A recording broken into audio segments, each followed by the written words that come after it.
This conference will now be recorded. Mayor Calvin, Here. Councilmember Fagerly, Here. Neski, Here. Schwantes, Here. Davis, Here. Alvarado, Here. Asmus, Here. Kommen, Here. Wilson. Here. 9 present, 0 absent. Okay, Councilmember Alvarado, you're down to my left in low. So if I don't see you, please try to do something to get my attention. That's where you're at my screen, and that's where I have a little difficulty seeing. So I can see everybody else fairly well, but you're the one that's kind of in my blind spot. So if I don't call on you, just either send me a message or say, Mr. Mayor or something, please. Okay, thank you. With that, we'll go to the Pledge of Allegiance. Again, I've asked Councilmember Fagerly as the Mayor Pro Tem to conduct that for us. Councilmember Fagerly. Thank you, Mr. Mayor. I guess after this last week, we really need this. Hopefully it takes effect on people, but I pledge allegiance to the flag of the United States of America and to the republic for which it stands, one nation, under God, indivisible, with liberty and justice for all. Thank you. Thank you, Councilmember Fagerly. I would just like to, before we get into the meeting, just express my concern for our communities. We had a couple peaceful protests in Willmar on Saturday and Sunday, and I want to thank the people that did that in an organized fashion. I know our police department was aware of that, and I know I received messages from many of the council members and also many citizens in regards to this. I know there was a conversation that happened this evening as well, and I was unable to be a part of that conversation. But people have the right to express their opinions, the speech that they have. But it really concerns me when damage is done. So I'm certainly hopeful that if we have the protests, that they are done in a respectful manner to our community, to all of our businesses, and to our minority-owned businesses in particular. A lot of our small businesses are struggling because of the COVID-19, and to have additional injury inflicted on that is something that is concerning to me. So with that, we'll go to the, are there any proposed additions or deletions to the agenda as presented? I'll make a motion to approve. Second. Motion by Fagerly, seconded by Neski, to approve the agenda as presented. All in favor? A roll call, please.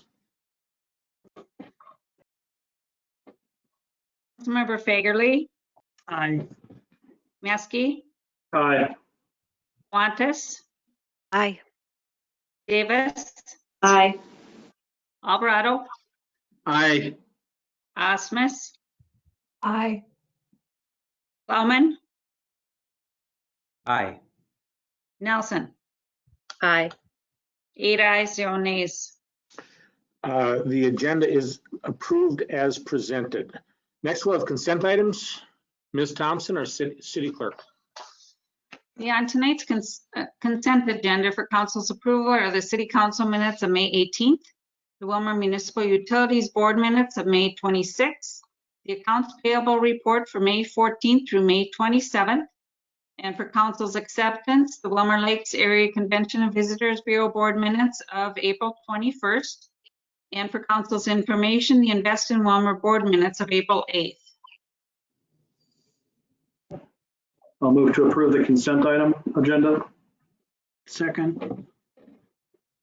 Motion by Neski, seconded by Fagerly to approve the consent items. Discussion.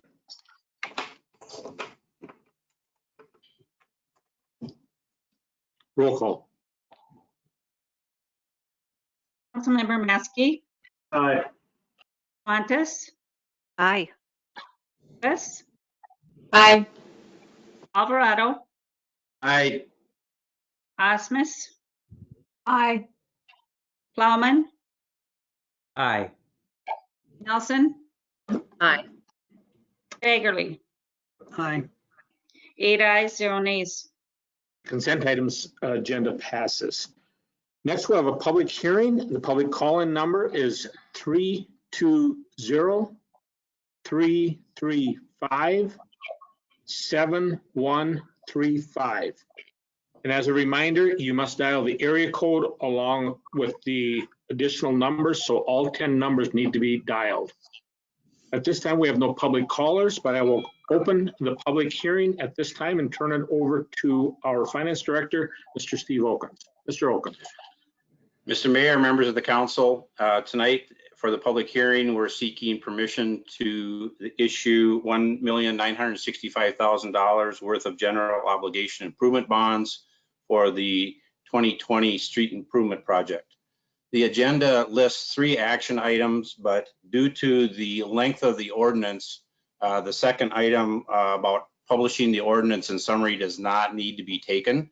The city clerk informed me that since it's only a 1-page ordinance. So we only need 2 actions tonight.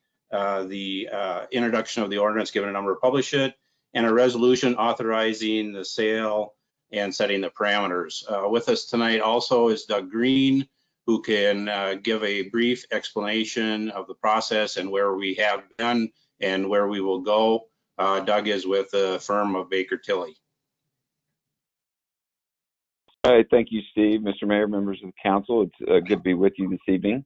Yeah, I was just going to review what the 3 action items were, the 2, of course, being associated with the city's ordinance process, and then the third one being the resolution authorizing the sale. This isn't a statutorily required step in the process. It's just a good business to make sure that we're all on board. We've talked about this a number of times. It's just the city's regular street improvement project financing process. But it's gone very well this year, and we're hitting the market really at a great time. So after the council considers this resolution this evening and approve, we'll send it to the paper. We'll go through the 15-day waiting period, and then we will start honing in on the interest rate in the terms with Bremer Bank. We fully expect it to be a successful sale. Municipal market stays very strong. There's that flight to quality back. People are looking for safe investments in this turbulent time, and the municipal market, highly rated general obligation bonds, is that place. Has been in the past and continues right now. So that's good for this financing. The resolution does allow the mayor, administrator, and finance director to approve the sale of the bonds within certain parameters, and those are a maximum interest rate of 3% and the final maturity of 2031.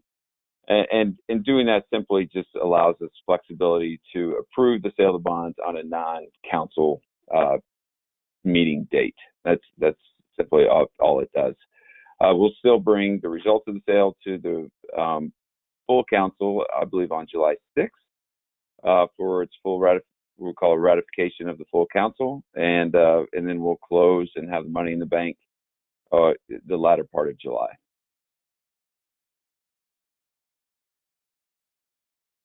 So, Steve, that's all I have at this time. If there's any other questions.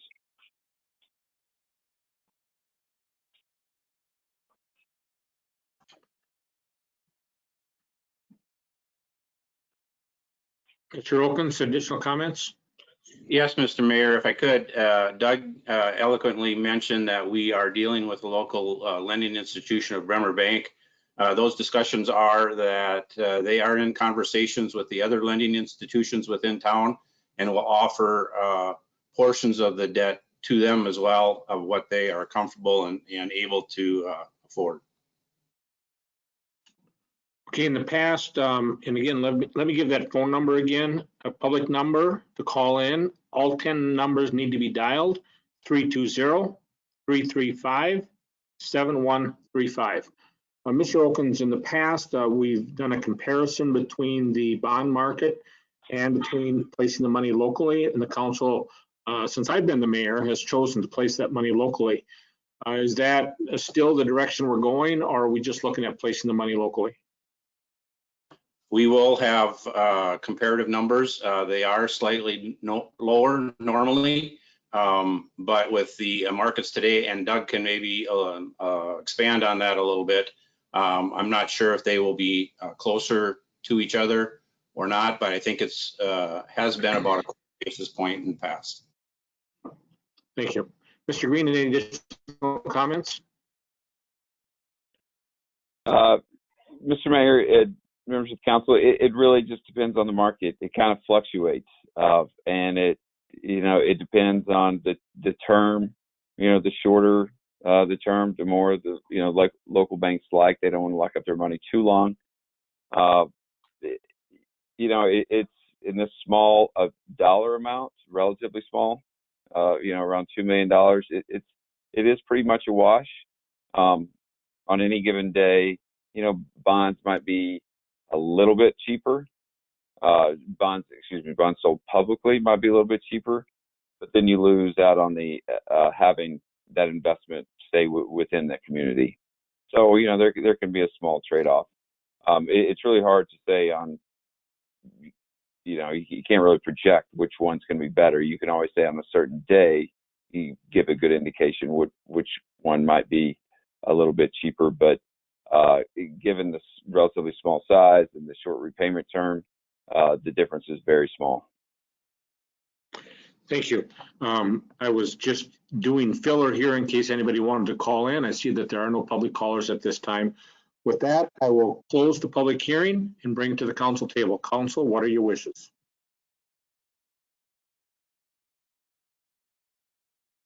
Move to approve. Second. Second. A motion by Councilmember Plowman, seconded by Councilmember Neski, to approve the ordinance to authorize issuance of $1.965 million in general obligation improvement bonds series 2020A. We have a motion and we have a second. Discussion. You moved on me, Alvarado. Now I can see you better though. That's good. Roll call. Councilmember Schwantes, Aye. Davis, Aye. Alvarado, Aye. Osmus, Aye. Plowman, Aye. Nelson, Aye. Fagerly, Aye. Neski. Aye. 8 ayes, 0 nays. That resolution passes. Next, I'd request a motion for a resolution authorizing the sale of general obligation improvement bonds series 2020A. So moved. Second. Motion by Plowman, seconded by Davis. Discussion. Roll call. Councilmember Davis, Aye. Alvarado, Aye. Osmus, Aye. Plowman, Aye. Nelson, Aye. Fagerly, Aye. Neski, Aye. Schwantes. Aye. 8 ayes, 0 nays. That resolution passes as well. Doug, thank you for your work on this and working with the city. I do appreciate that.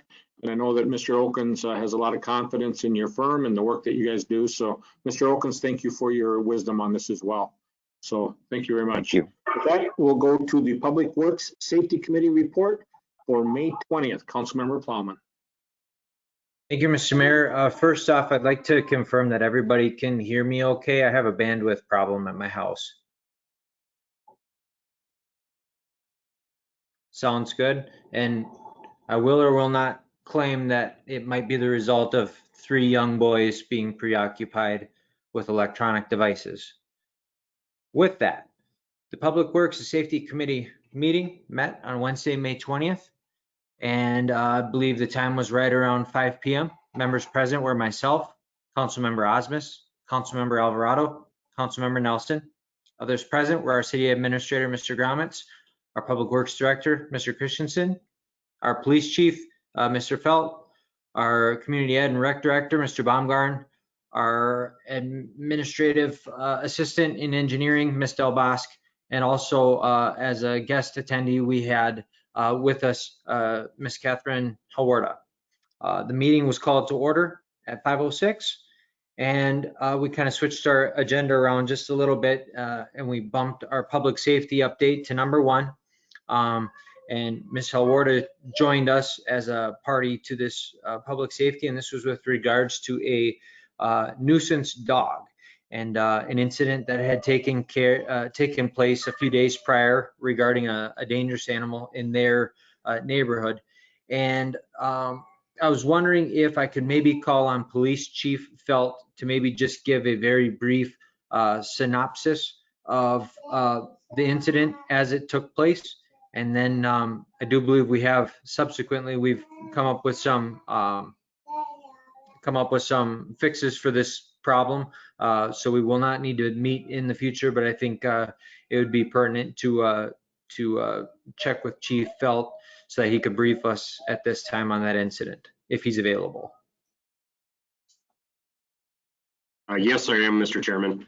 A quick synopsis on it is that there's a dog that lives over in Southwest Willmar that we've had a few different complaints on, everything from dog running at large to attacking 2 smaller dogs. The dog was deemed a potentially dangerous dog back in April of 2018 based on biting a neighbor dog at that time. There were specific requirements put on the dog, including licensing, being walked only by a person over the age of 18, and a number of other requirements. In mid-May, the dog bit another dog, and in fact, bit it bad enough that small dog had to be euthanized. And the dog was deemed a dangerous dog, which would have thrown additional requirements, including insurance, wearing a muzzle, things like that on the dog. The owner of that dog, the dog that was euthanized, spoke at the meeting, expressed her concern over the dog's behavior, what it's done to the neighborhood, and that type of thing. The dog owner of the dog in question wanted to contest the dangerous dog designation at first. I've had continued discussions with her. At this time, she's planning to transfer that dog to a relative in Texas. That relative is aware of the dog's behavior, and with that, that should solve the problem. And there's some additional requirements that she'll have to make to get the dog out of the impound lot to transfer it down to her. And if it ever comes back to Willmar, it has to abide by the dangerous dog requirements. But that's it in a nutshell. Thank you, Chief. Yeah, and we did, I was pleased to see that we had it slated for our meeting officially this week, but then via email, it looked as though a subsequent solution was found in terms of getting this dangerous animal out of our community, and also ensuring that it wasn't going to be a nuisance in somebody's new community. It sounds as though the animal is going to a safer location so that we're not just passing a problem along. So appreciative of that action. Moving on to our next item that we have for discussion. Number 3 was discussing project number 2001-E, the 7th Avenue Sanitary Sewer Project Award. And a little bit of background. Unique Construction is in the process of building a 288-unit apartment complex on 30th Street Northwest. A sanitary sewer connection on the 7th Avenue side is required to serve the complex. The city is bidding the project as it is required to be built to our standards and will be public sewer once constructed. Bids were open on May 12th after receiving 8 bids. And a motion was made and seconded to award the sanitary sewer construction project to Land Pride Construction in the amount of $244,577 and authorize signatures on the agreement. And just a financial impact piece, the project will be a cost share. Unique Construction will be paying for 100% of the project, as I am aware. That motion awarding 2001-E, the 7th Avenue Northwest Sanitary Sewer Construction Project, was entered and seconded, and I will enter that now. Second. Osmus. Motion by Plowman, seconded by Osmus to approve the sanitary sewer project and have Unique Construction pay 100% of the fees. Discussion.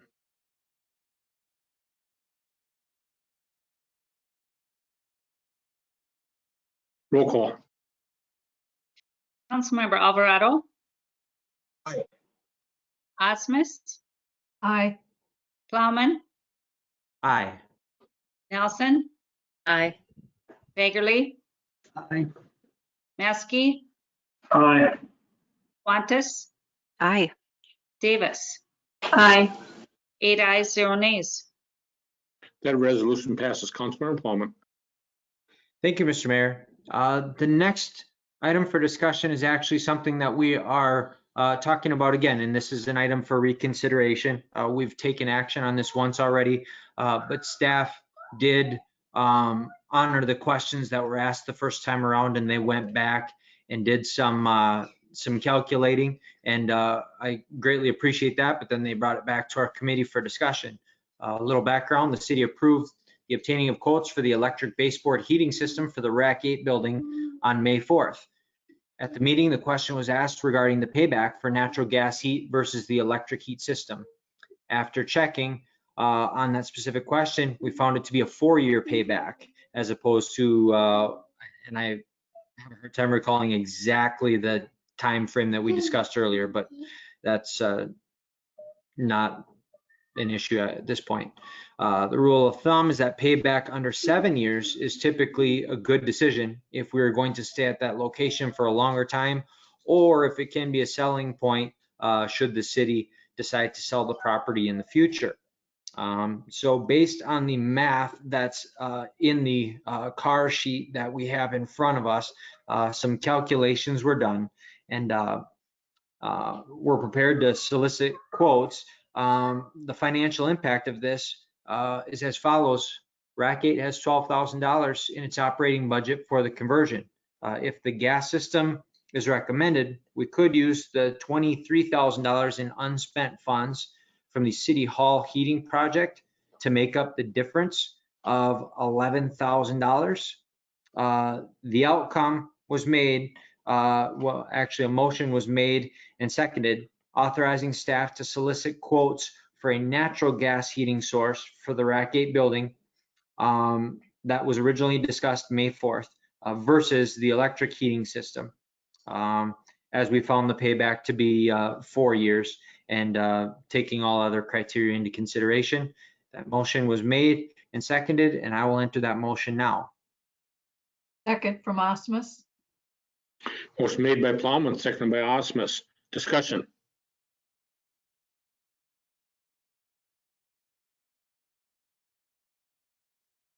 Roll call. Councilmember Osmus, Aye. Plowman, Aye. Nelson, Aye. Fagerly, Aye. Neski, Aye. Schwantes, Aye. Davis, Aye. Alvarado. Aye. 8 ayes, 0 nays. That resolution passes. Motion with resolution passes as well.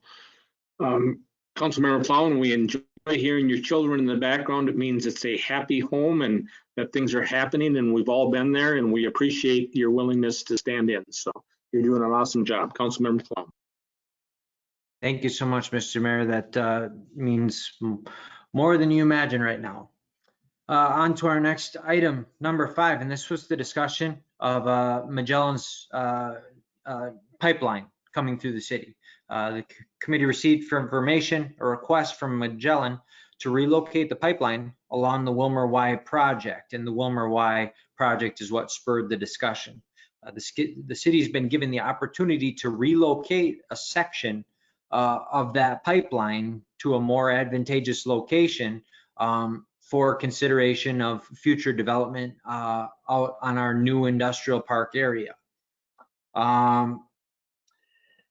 Crews are being mobilized and they're going to have to be doing work on that section of pipeline. However, our city staff has been doing their due diligence, and they did the estimation and crunched the numbers, and they came to the realization that in order to make that happen, the cost of that relocation was going to be about $1.5 million, and that amount of money is not budgeted for. And we also had that and we took some survey look at what the new maps, the GIS map, and then we also took a little plat maps for the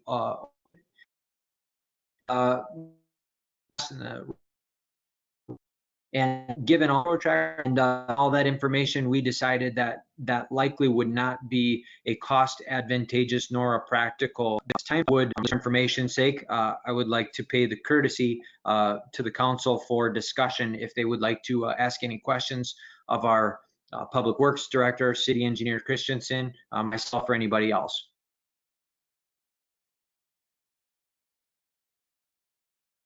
Seeing and hearing none, I guess that means we move on. Our final item for the evening was also an informational item.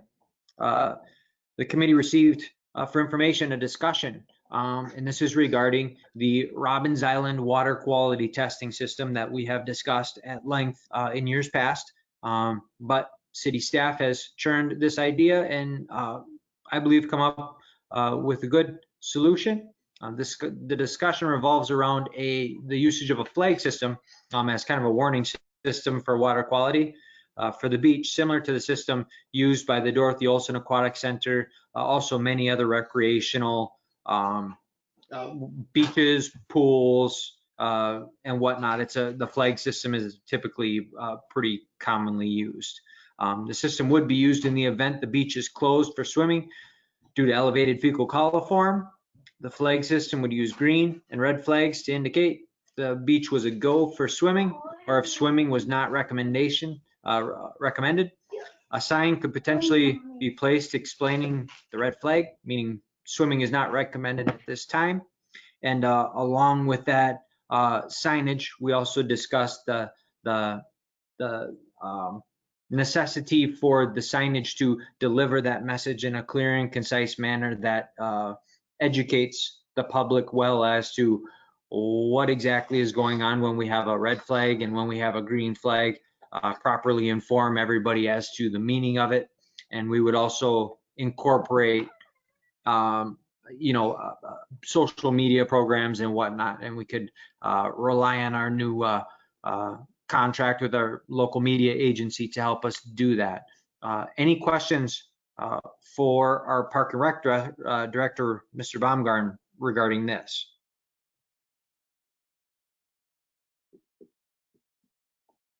Okay, seeing and hearing none. That was our long and short of the meeting. We adjourned just prior to 6:30, right about 6:28 that evening, and I would move to file this into the minutes. Second by Osmus. Motion by Councilmember Plowman, seconded by Osmus to file the minutes. I have a couple of comments, Councilmember Plowman. On the dangerous dog, I received a number of comments in regards to this, messages, text messages, etc., in regards to this issue. And so I'm very pleased to see that our police department was able to come to a successful conclusion. It's very difficult when we have to make that decision as a council, although that is one of the things that we are elected to do. And so this was a very good solution. So I want to commend the police department and also your committee for the work that you did on that. And then also on the Robbins Island, as most of you will remember, this was a great concern of mine last year. I did not realize you were going to be talking about it because I was not briefed on it, but it is nice to see that a solution is coming forward that will do a better job of communicating with the public in a positive manner. So I'm very pleased to see that as well. So thank you for the work of your committee on doing that. I will go back and listen to that conversation because I am very interested about that. And like I said, had I known, I would have been on the call. So there's been a motion made and seconded. Additional discussion. Councilor Plowman. Thank you, Mr. Mayor. Yeah, I'd just like to respond to that and thank you for that acknowledgement. We appreciate that, but even more so than our committee, we appreciate the work that staff put into both issues. Number one, regarding the dangerous dog, every time one of these comes, and it doesn't happen super often, but when it does come, it's very difficult because, on one hand, we don't want to be the ones deciding whether or not animals should be taken from their owners or should be euthanized, but also we have an obligation to protect our community and our community members. And along with that, Ms. Alvarado, who was involved unfortunately in this instance, did speak with very high regard regarding both Chief Felt and all of the officers that were involved with that incident, that they took it very seriously and that they did certainly do everything that they could to help that process along. Secondarily, regarding Robbins Island, yes, I was pleased to see this was put on the agenda, and the work and the research that Mr. Baumgarn had done along with our city administrator in putting together a practical common sense solution that seems like it will address our concerns for both public safety as well as marketing and public perception and everything related to that. So thank you. Additional comments by the council. Councilor Cagley. Thank you, Mr. Mayor. On that dangerous dog, how do we know that it won't be coming back? Does it have to have a chip put in it so you can monitor it? Are we sending a letter to the city in the other state or the county to let them know that dog is coming? Because when you kill another dog, that's pretty bad. So I've been around enough where I have put down dogs that have bit people. So, I mean, it seems like we're giving not 2 strikes, we're giving 3 strikes now. You should only get 1 strike. The second one, you're done. So I think we're getting a little lenient. That's it. If I may, I do believe that this is a second strike. The police chief, I think I would defer to him, but I also believe, yes, that this was a second strike and that there was a rather lengthy process involving quite a few ramifications and hoops to jump, so to speak, if that dog were to remain in the community. And in the past, that hasn't been feasible or practical. But in the chief's email, I believe he did spell out,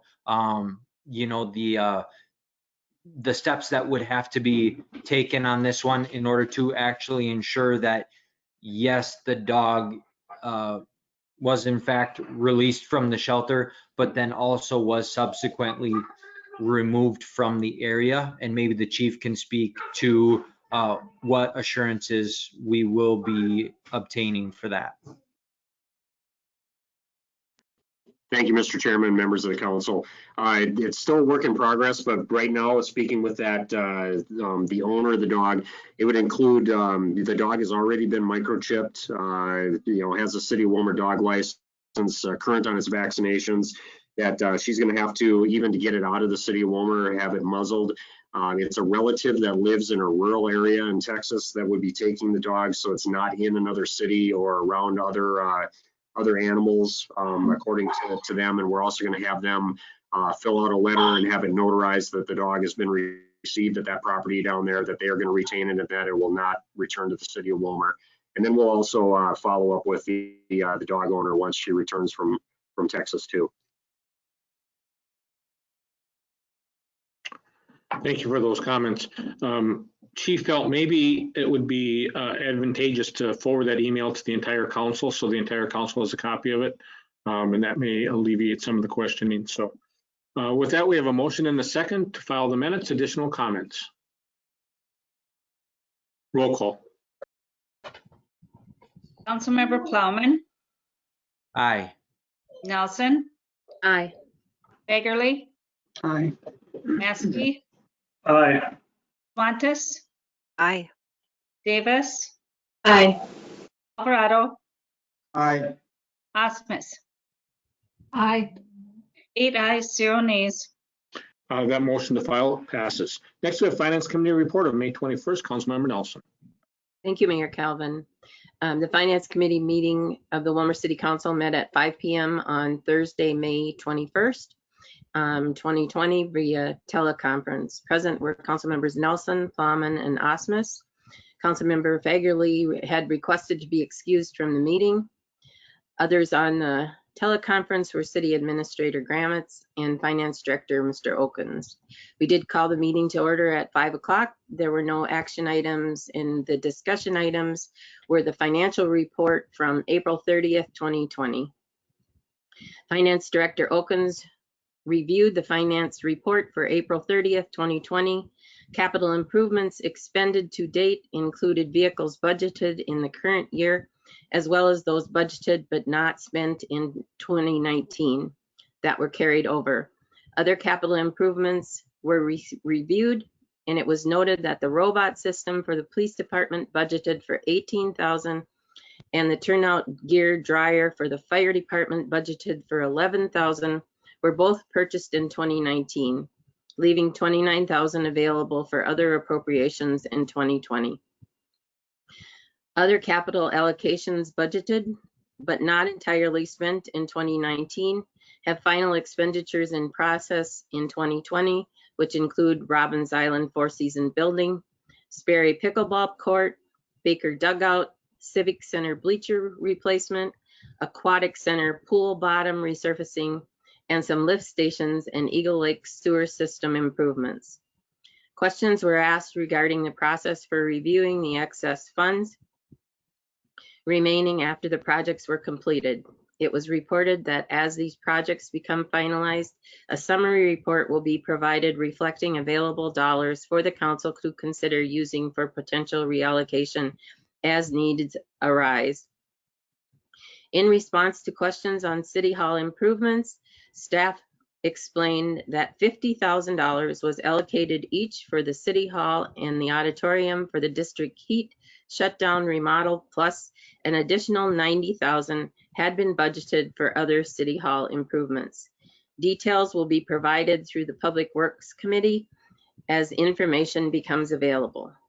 There was a question on the status of the grant application for the ADA required improvements at the auditorium.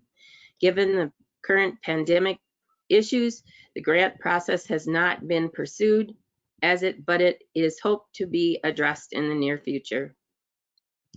General fund revenues were discussed, including property taxes, which may be delayed this year due to the COVID-19 pandemic. Licenses and permits are on track with the amount budgeted. Uncertainties with intergovernmental revenue include local government aid and shared highway aid. Service charges are areas where there may be a substantial reduction due to the shutdown. A reduction in interest earnings is anticipated since interest rates have dropped. General fund expenditures, waste treatment revenues and expenditures, and investment and cash balances were also reviewed.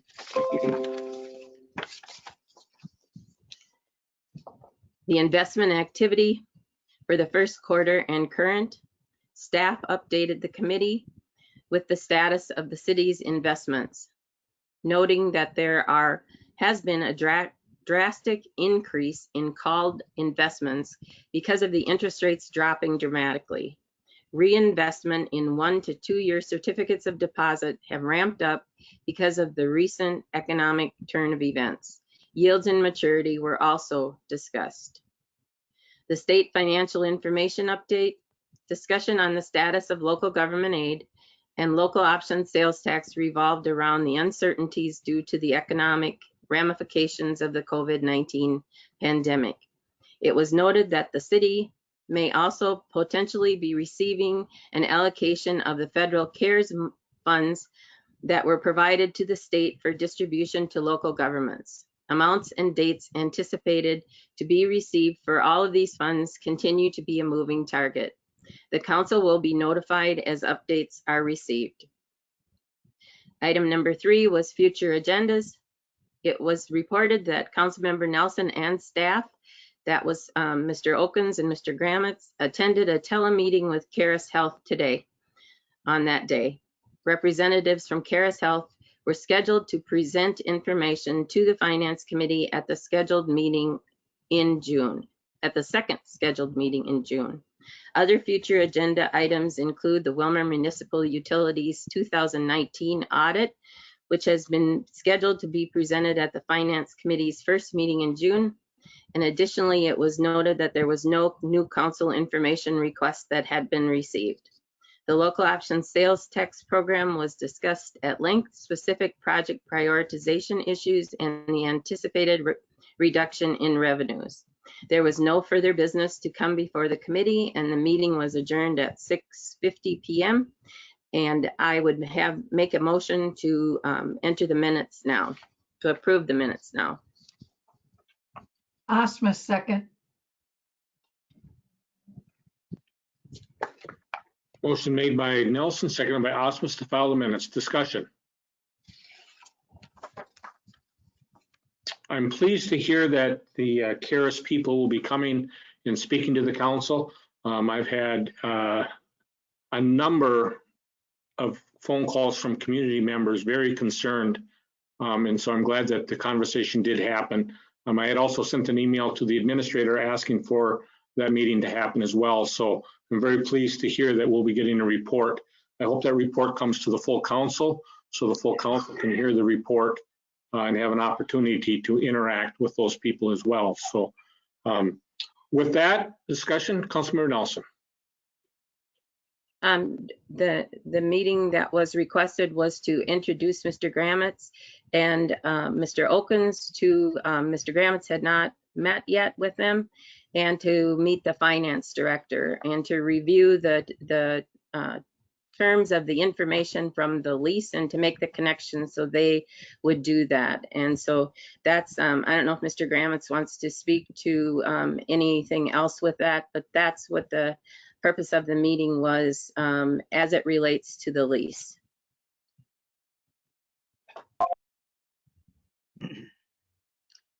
Mr. Mayor and City Council members, yeah, it was a very good meeting to be able to understand who you're talking to on the other end of the phone when you call.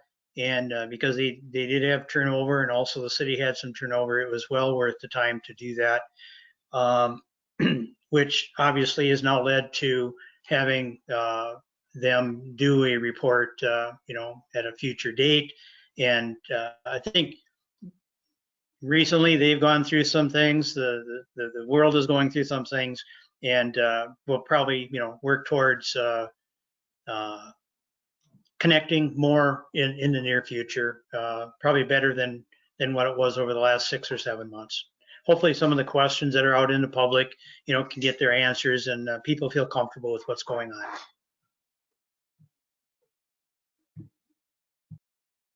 Mayor Calvin?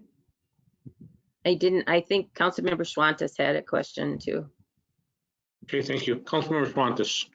Yes, thank you. Actually, I was going to ask the question if we could have them present to the full council. I would also be very interested in hearing what is happening there, and it would be nice to meet the new folks as well. So I'd like to see that a full council conversation, even maybe greater topic than what was described.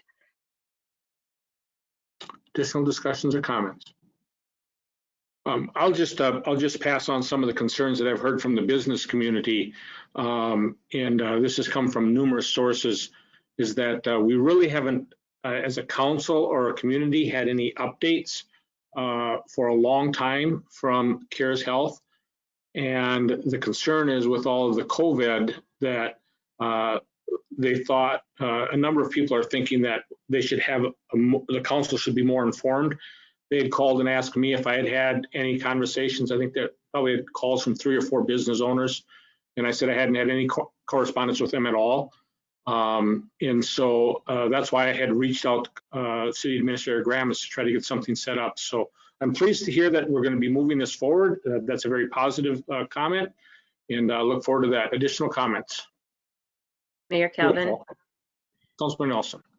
Yes, there is a board meeting on Wednesday, and I think part of our conversation was about the lease and part of the other, and so I will carry that information forward that was discussed tonight, and I'm glad that this meeting had worked out. There was a in-person meeting that had been scheduled, but was working on, but right before the pandemic, and so it was time to have this meeting to make sure everybody was connected. So that's all. Perfect. I'm glad the meeting happened. Additional discussion, roll call. Councilmember Nelson, Aye. Fagerly, Aye. Neski, Aye. Schwantes, Aye. Davis, Aye. Alvarado, Aye. Osmus, Aye. Plowman. Aye. 8 ayes, 0 nays. That motion passes. Next, we have Community Development Committee report. Councilmember Fagerly. Thank you, Mr. Mayor. Community Development Committee originally met May 26th, Tuesday, and we talked about the commercial use of public parking. And there was a motion made and sent to the council, and we had the emergency meeting on Friday, May 29th at noon. And this emergency parking for public property was approved. So I'm not going to read the whole ordinance again. That went into effect this morning at 6 a.m. and I've heard nothing but good things. I had about 12 emails thanking the council and the city for their hard work. I haven't heard any negative, so if any of the other council people have heard of any of the negative, they can please answer this. But I know Sarah Swedberg and Sean Christensen had some work to do because the street in front of Frida's abuts Highway 12, and the state didn't want to barricade that off. So I don't know what Sean did, but he got it to work because the barricades are up, and Frida's Cafe is very happy. So if there's any questions.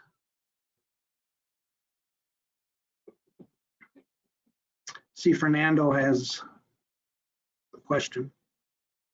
Yeah, more of a comment than a question, Rick.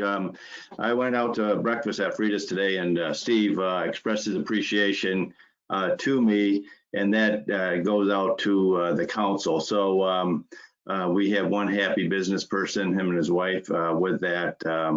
Our decision to work with the local business. This is for this expanded outdoor eating. I also drove around during the lunch hour, and I noticed some of the business were really doing quite well. So that was exciting to see. So hats off to the council, and appreciate that. Councilmember Neski. I'm just curious, are we getting a lot of interest from businesses to make application for this? I mean, I saw a handful that had lots of tables out today. I'm just curious, are we getting a lot of demand and people applying? I don't know that answer. Mr. Gramis or Ms. Thompson, one or the other. Mr. Mayor and City Council members, we've received a few applications and we're expecting a few more to come in. Some are on parking lots, which are on their own property, which are just extending their liquor license into the new outdoor area.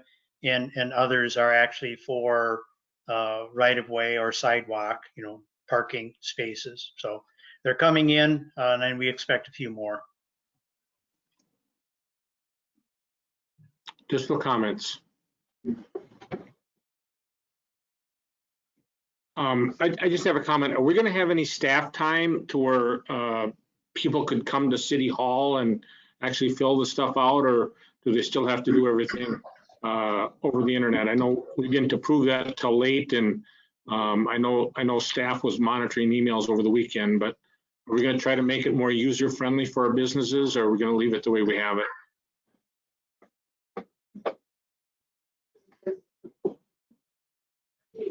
I guess that's up to the city council if they want to instruct staff to man City Hall. The last directive that we had was those that could and should work at home, work remote at different sites. Technology has been working so far. There's been, probably a delay in some actions that have had to occur at City Hall just because of not being, in person.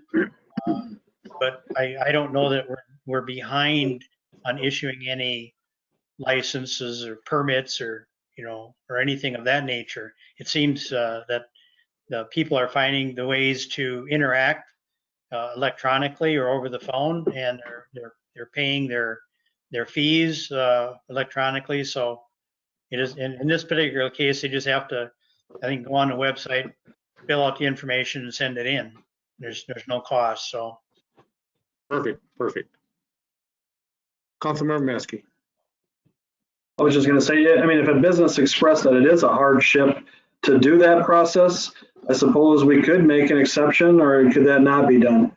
I mean, I don't know what kind of circumstances are out there, but we obviously want every business who can take advantage of this ordinance to do so. Yeah, I think some of it was probably, the lateness of our meeting on Friday as well, but I'm pleased to hear that our staff is responding in a timely manner. So I don't want to bring our staff back early. That's the administrator's decision, in my opinion, not the council's. He knows the safety of our staff best. Additional comments or questions? Councilmember Fagerly? Yeah, I received an email from Dr. Ramstead, and he says this emergency ordinance expires on June 15th. Right. And that'll be our next council meeting. So we'll have to decide then if we want to continue this or let it expire. So that's going to be the administrator's job to give us his opinion. Yeah, I believe that it was 61 days, if I remember correctly, in my conversation with Mr. Scott. So I see you turned your mic on there, Mr. Scott. What is that date? Thank you, Mayor, members of the council. I don't remember the specific date, except that it comes after your second meeting in June. So if the council wished to extend that emergency ordinance to allow the temporary signs in the business district, you need to basically renew the ordinance. And you can do that in one meeting as an emergency ordinance. So I think that's planned to be on the agenda on June 15th. Okay. Mr. Gramitz. yeah, and I would say if there's any business that is in need of an in-person visit, a telephone call to the city clerk's office, should be able to align that.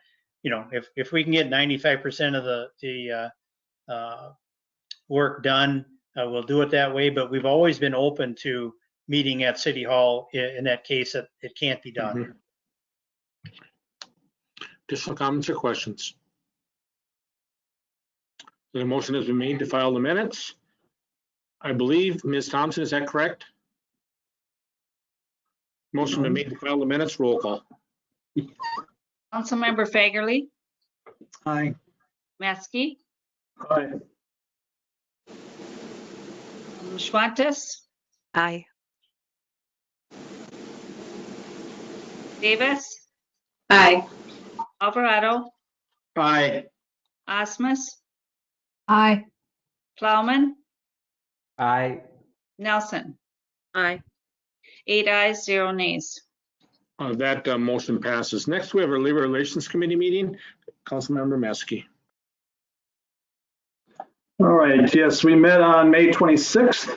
It was an all council meeting, and so most were in attendance. We had an informational item on city operations update.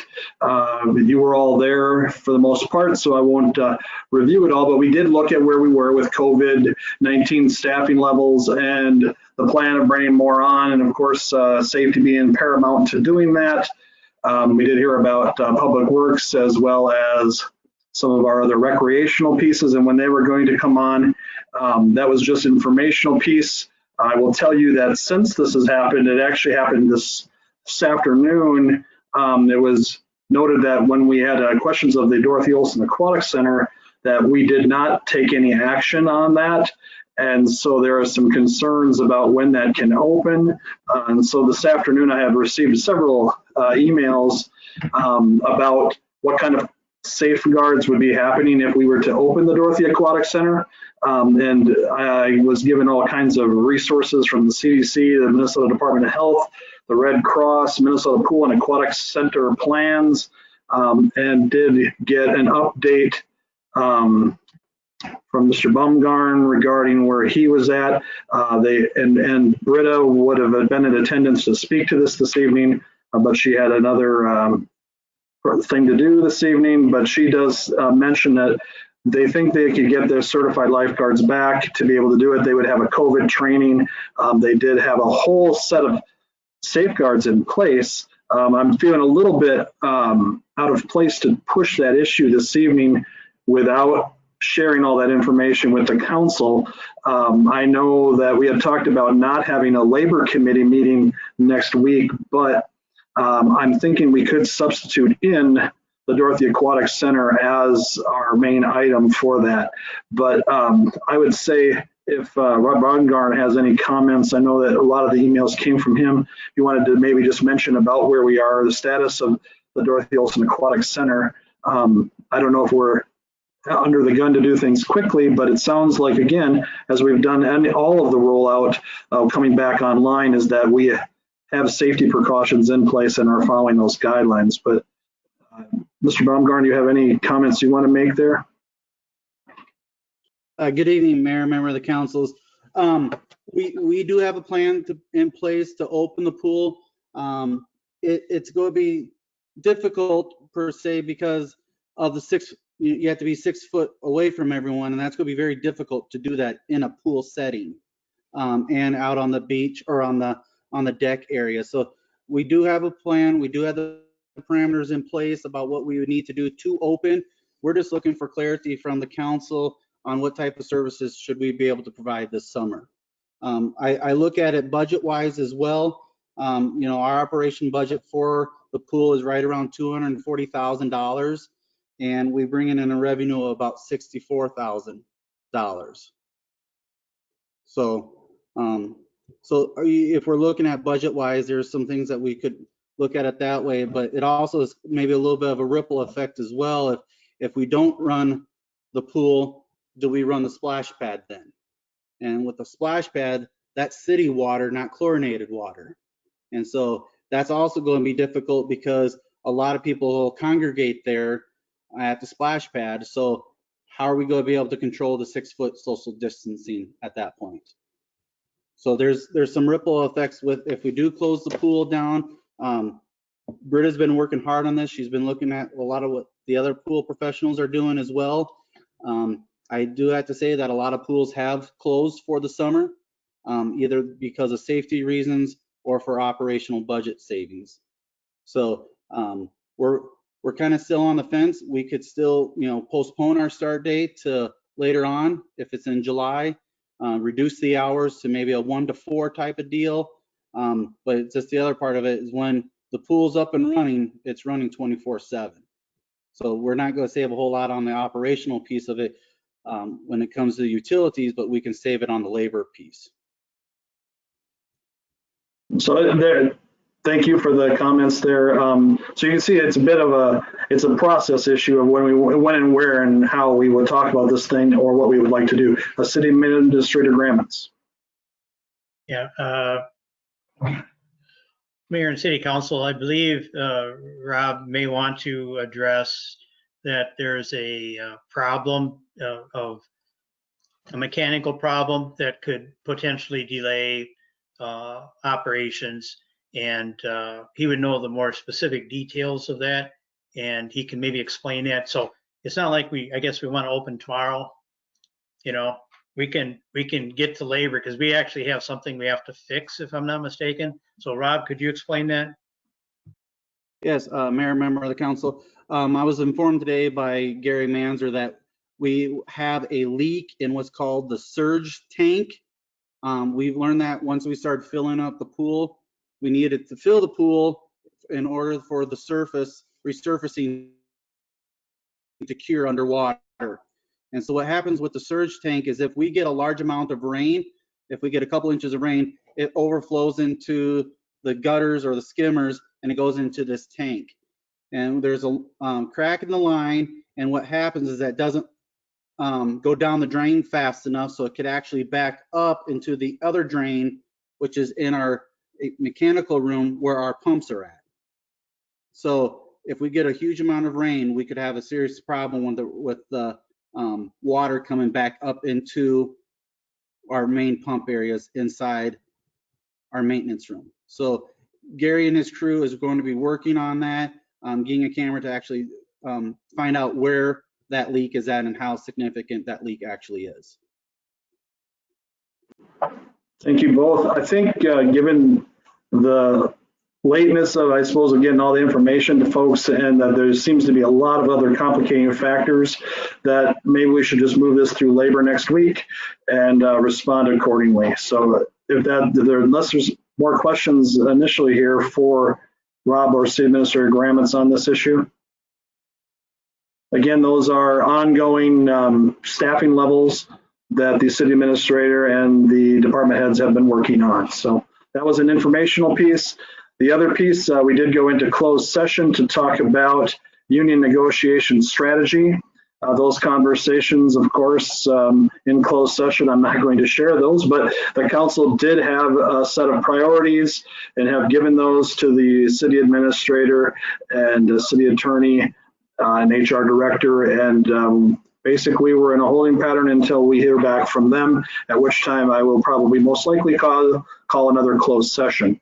There were no other items that came before the council at the labor committee meeting. And so with that, I would make a motion to file the minutes. Motion made by Neski, seconded by Alvarado. Discussion. Roll call. Councilmember Meski, Aye. Montes, Aye. Davis, Aye.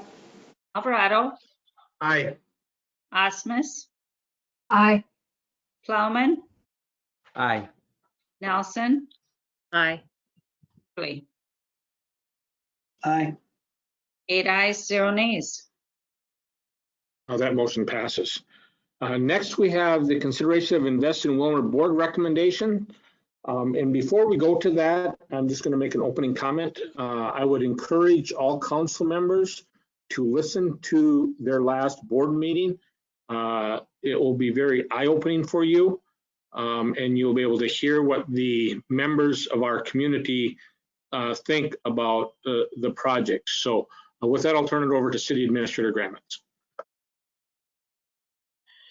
Mr. Mayor and City Council members, as you have already probably read the minutes that were received earlier in the council packet, out of those minutes of the Invest in Willmar committee, there was a robust discussion about what the direction the city council had offered up to the Invest in Willmar committee members, and of the options that were present to themselves or presented to themselves, that they decided that the concept of doing justice to each of the projects until the money runs out is probably the direction that they were headed at, and that the first project that they would like the city council to reauthorize to continue through the design plans and specifications, approval of council and other committees and boards through construction in 2020 was the Swanson Field project, and that had a budget of $2 million. That was in the referendum, the bill authorized by the legislature and in the plan. So they wanted to retain that amount and complete Swanson Field. So that is done and ready for next year. I think the underwriting principle that was presented was that to look at projects that could take the next step that didn't involve additional labor, additional utilities, additional costs to the city, and the Swanson Field project fit that bill. So that would be the recommendation that they are putting forth to the council to get authorization to proceed on Swanson Field.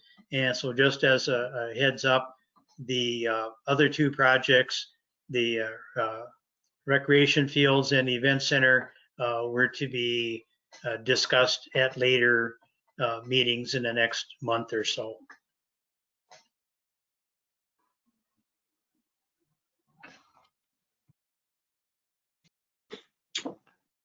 With that, it would take a motion from the council to move their recommendation forward.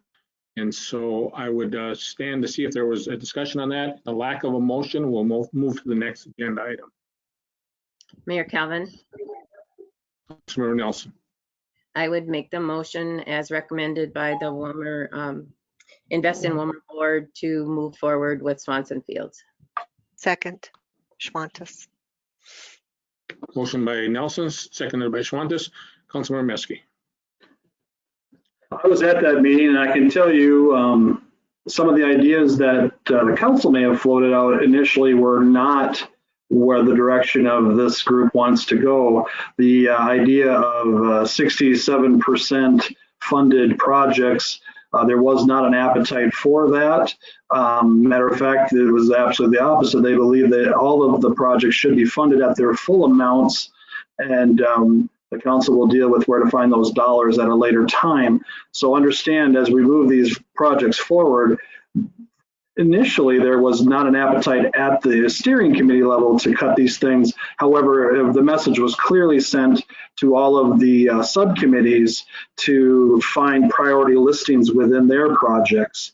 And so, but again, this was the only piece that there was unity on that across the board at that particular meeting. Additional discussion. Councilmember Davis. Thought I saw your hand up. Councilmember Davis? No? Additional discussion. Councilmember Fagerly. Thank you, Mr. Mayor. I agree, we need to proceed with Swanson Field. My question is it 300,000 still there from the city and the capital improvement for the lights? Mr. Gramitz or Mr. Okens, can one of you answer that question? Mr. Mayor, members of the council, the 315,000 is still there, and the council did approve a contract with Musco Lighting for those lights. And Park and Rec Director Baumgartner can speak to that too. I think the question was, is the money there? It sounds like the money is there. So does that answer your question, Councilmember Fagerly? That does, because yeah, they're ready to go. They were still looking at sight lines, so they weren't quite sure on the dugouts how deep it was going to go into the ground. They've got alternates. They might not just put that little playground in yet, so, and a concession stand. So got to get that one going. Councilmember Neski. I wasn't part of the discussion except for when it came to the council. I thought we authorized buying those lights long ago because we would get a cheaper rate on those lights. Did we not purchase those lights? Finance Director Okens. That's what I had remembered as well, is that we approved it last year, but Councilmember Okens. Mr. Mayor, members of the council did authorize a contract with Musco Lighting. at the end of last year. And I think that's been put on hold until they were deciding on which field to put them on. And again, that's the information I got from Rob Baumgartner. Thank you. Yeah, I know that we had a cost savings if we placed that order, so. Additional discussion. Councilmember Neski. So just a follow-up. So we didn't order the lights because we didn't know what fields they're going to go on. So the lights that go on the fields, they're going to be different depending on what fields they go on. You have to excuse me because I don't know about lights and putting them on baseball or softball fields. Yeah, if I said that I spoke incorrectly, or if that's what you heard, I think that they were going to order them last fall before the price increase. And so I think that was what we had the agreement on, as my recollection is, not based on what field they're going to go on. They would just place them after that decision was made. So I assume the price will be, higher now since we didn't place that order. Is that a lost opportunity perhaps? Mayor, member of the council, we have a purchase agreement with Musco Lighting. That agreement is still in place. We got that done in December. We are just waiting to finalize what field that's going to be on. So it seems like Orange Field will be that primary field. Musco Lighting is chomping at the bit to get those lights here, get them installed. So we're ready to go. Now if this is being approved, we're all set to go.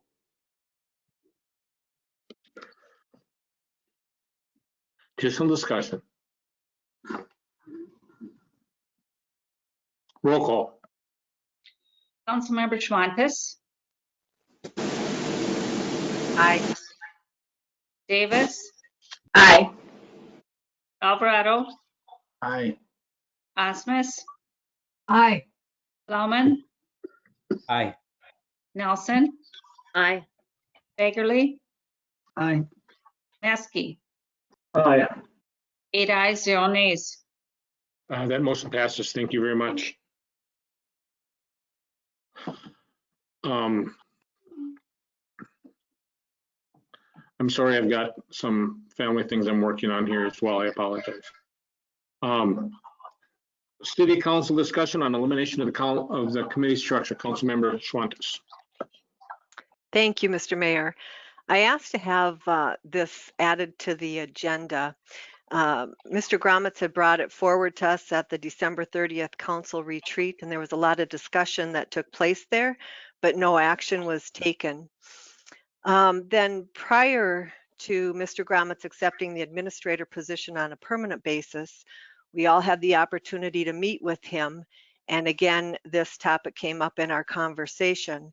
And I feel out of respect for his proposal, and quite frankly, because I think it is a good idea, that I would like to see us move forward addressing the items at the 2 council meetings per month and to eliminate the 4 council meetings as it was proposed by our administrator again on December 30th.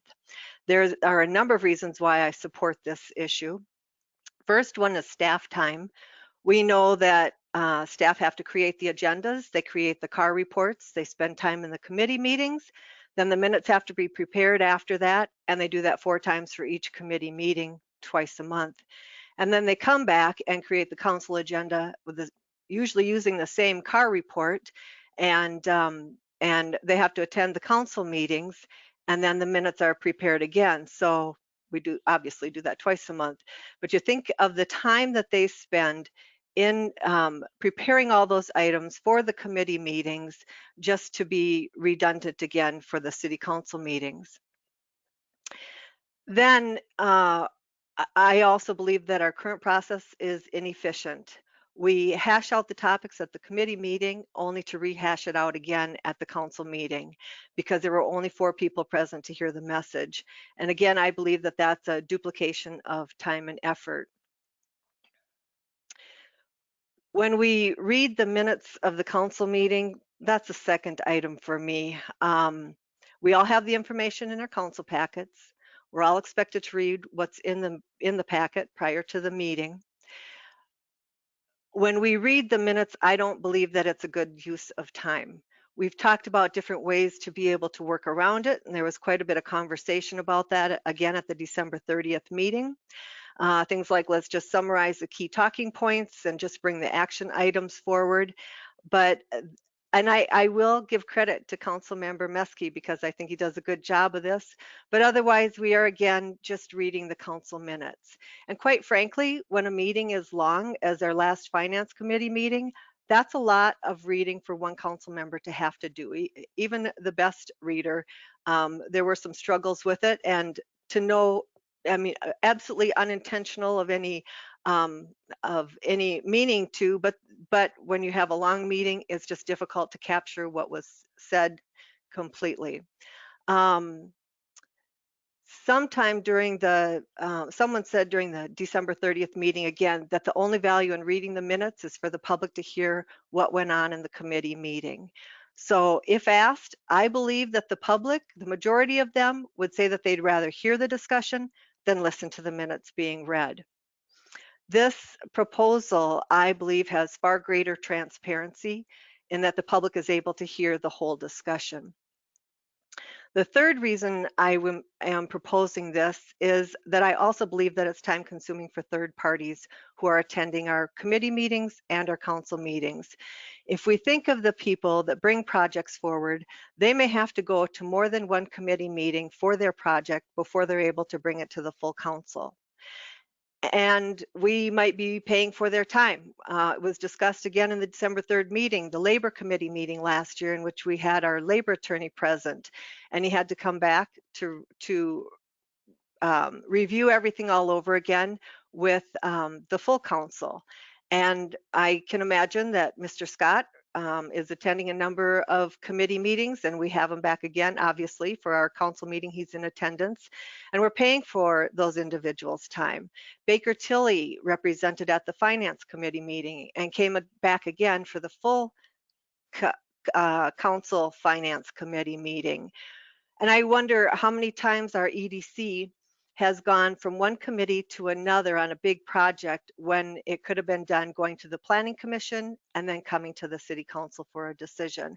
And so I would argue that eliminating the 4 committee meetings would also expedite projects. And I quite frankly don't know any developer that would not jump at the idea of being able to move their project more quickly. In the past, when we've talked about this, we were told that people don't want to come to the council meetings, but they'll come to the committee meetings. And I think that we can all say that our practice, you know, there were 4 of us that were new at the time and hadn't gone through the committee structure and had a difficult time speaking to that. But I think all of us now, having gone through that for this last bit, know that that really is not a very valid argument. So probably the most important item for me is that all council members hear the same message at the same time.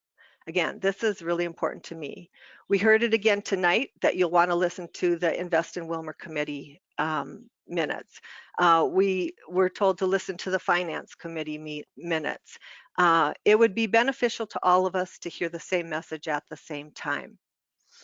Again, on the December 30th meeting, one council member had said that she doesn't want to have to defend the discussion at the committee meetings and not wanting to, and it was in regard to taking the minutes so that they would be accurate enough to reflect what the conversation was. And again said not wanting to be defensive to protect themselves against the gotcha. Well, if we are all at the table together, then there's no reason to be defensive because we are all hearing the same message at the same time. And that really leads to my last point, and that is that it's a matter of trust. I believe that the full council meetings will help us to restore trust between council members. I don't think we have an overabundance of that, and it's an issue for us. And I think this is one way for us to be able to move forward. We were hoping to be able to have had a conversation with a facilitator to come in. That didn't happen given the whole COVID-19 situation, but I think that this is a step that we can take forward tonight and help us to get through some of those hurdles. So in short, I think this proposal puts forth Administrator Gromet's proposal. At the December 30th meeting, it increases efficiencies for everybody, both internal and external to our organization. It should speed up our process. It'll be more transparent to the public, but most importantly, it should help us to build trust between our council members rather than erode trust, and hopefully we are able to work better together. So lastly, it works well in other communities, and I think that it would work well here. So thank you. And with that, I would put forth the motion to do just that.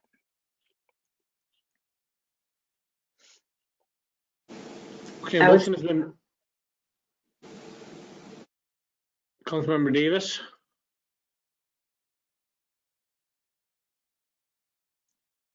Councilmember Davis, was that a second? Yes.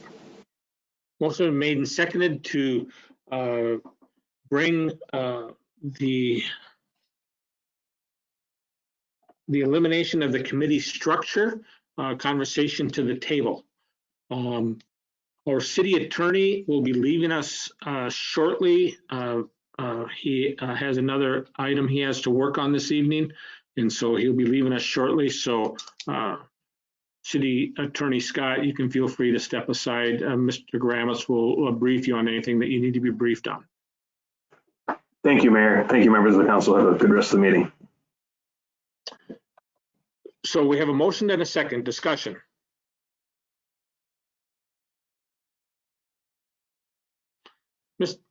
Councilmember Plowman, and then Mr. Gramitz, I know that that was a recommendation that you had at the meeting on the 30th.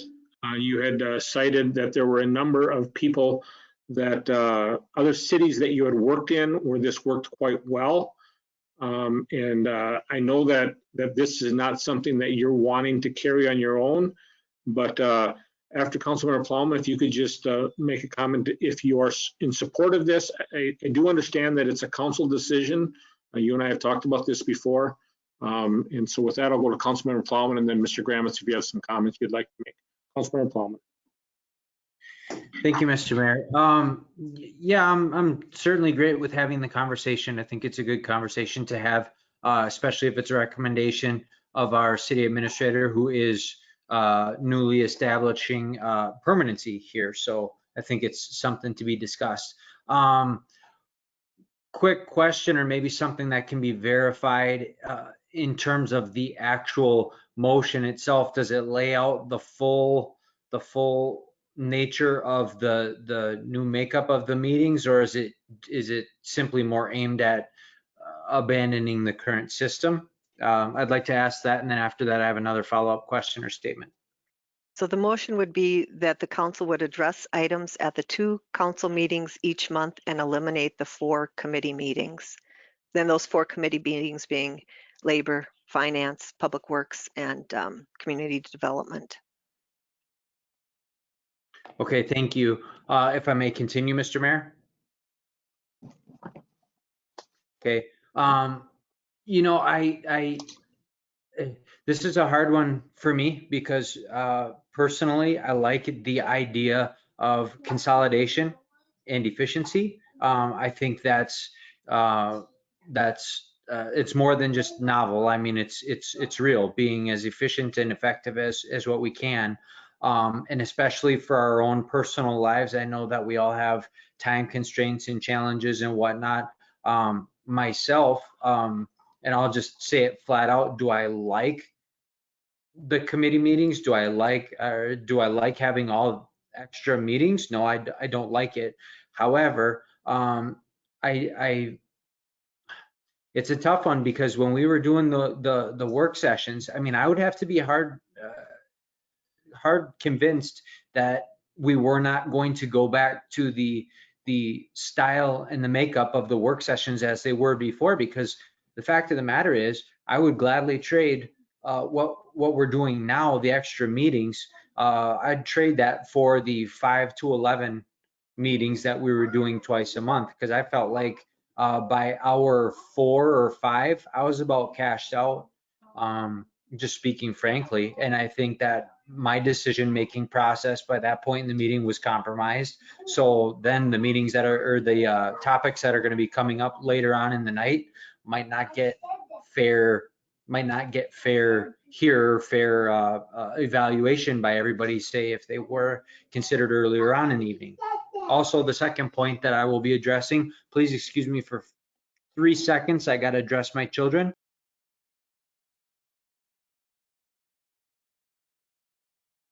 All right, back at it.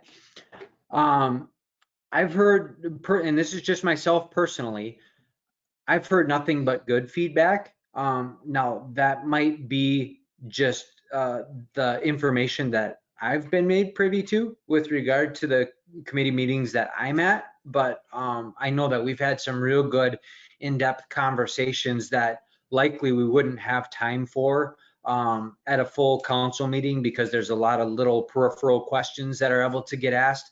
And then you also, it seems like we have a closer, more detailed view of some of these things that are happening. Like I said, I have nothing against the idea of being as efficient as possible and being cost effective and being effective policymakers. But I will speak on behalf of the committee system in terms of our ability to be a little bit closer into some of the issues that need to be discussed a little bit further. And, you know, I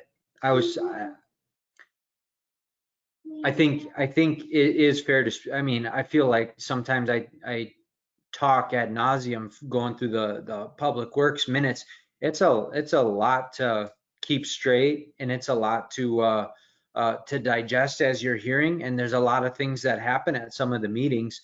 But I also think at the same time, if we had to try squeeze all that into a work session plus all the other stuff, you know, I feel like we kind of already did the job of condensing a couple hours worth of conversation at the committee level. So am I like super hardcore opposed to the idea of going away from it? No, I'm not adamant that it can't happen or it shouldn't happen, that it's a absolutely terrible idea. But I do tend to still favor the committee structure as I feel as though it is working as it is intended per our city charter and per the intended rank and file and protocol for these issues to be heard, discussed, and working their way up the ladder. And I think the charter is fairly clear on that. Again, my mind is open to other ideas, but you're going to have to convince me that those other ideas are going to be just as effective. Thank you for the opportunity to speak.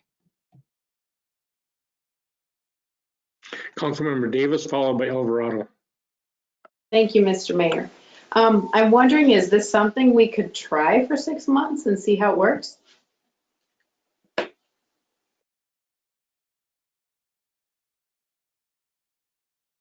Yeah, that would be a council decision. The council certainly could try that if they chose to.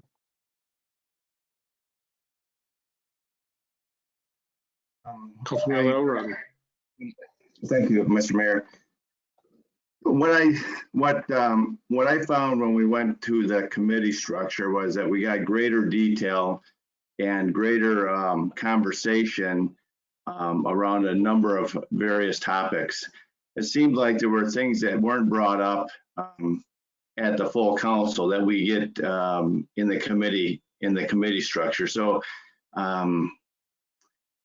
and then it's you only have a limited amount of time when you're at the council meeting, because there's so much to talk about. And I know we were trying to do 2 committees or 2 committees, let's say, at the council meeting every other one, and I don't know that we gave any of them their fair due. So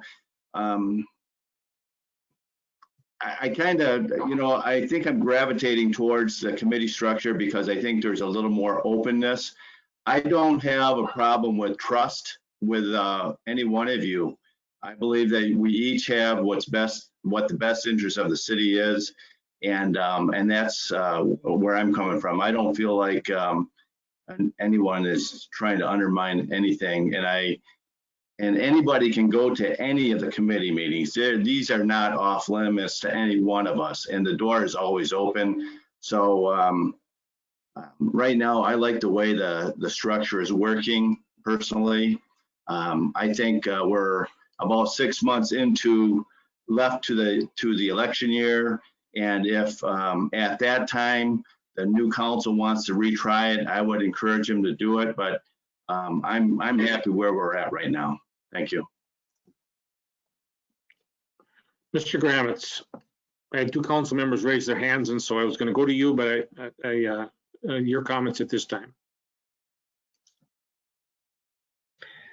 I would be more than willing to hear the rest of the council members before I make any comments. Thank you. Councilmember Osmus, followed by Neski. Thank you, Mr. Mayor. I guess I need to know kind of what that structure would look like. Are we going back to the 5 o'clock work session, or and I know we can decide to do it however we would like to, but if we went at 6 o'clock, starting at 6, then it wouldn't get too late. And we could go through each one of the committees. When we did it with the work session, like Councilmember Alvarado said, when we just did 2, we're supposed to do 2 per council meeting in a work session. It's like they were never laid out that way. It was never clear exactly what was going to be getting discussed. If we had all 4 at each one, at each council meeting, then to me it's clear then of what's going to get discussed. But then I fear we won't have the time.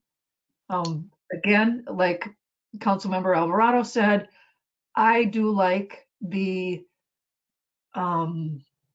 more comfortable atmosphere of the committee meetings. It's just a little bit more open discussion of I think of some of the big discussions in public works, public safety, like the things out at the brush site, how we were going to do winter parking.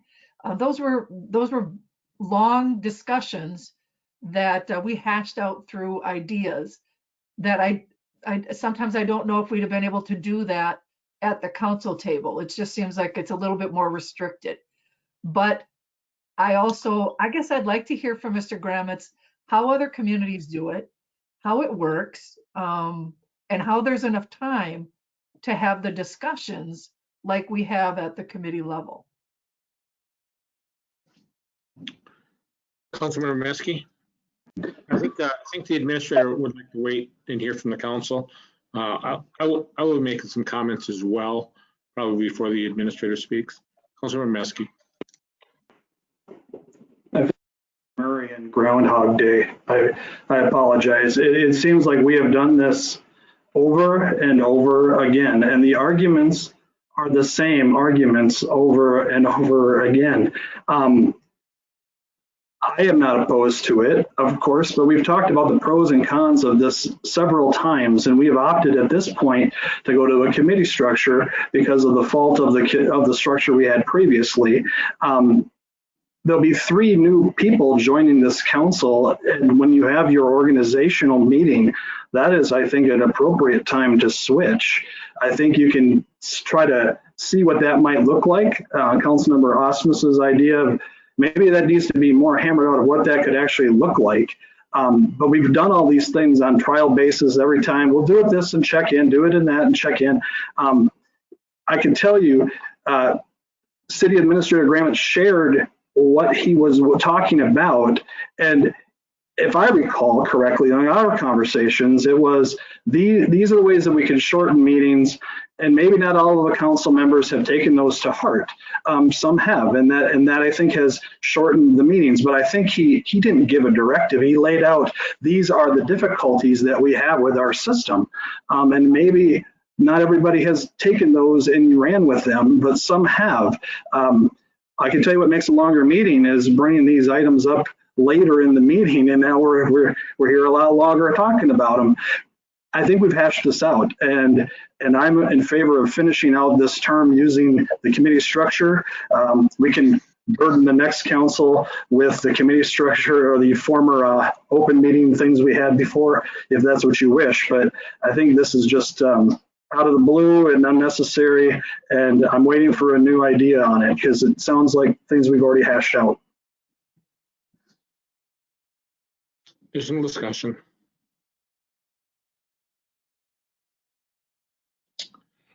I will just add a couple comments.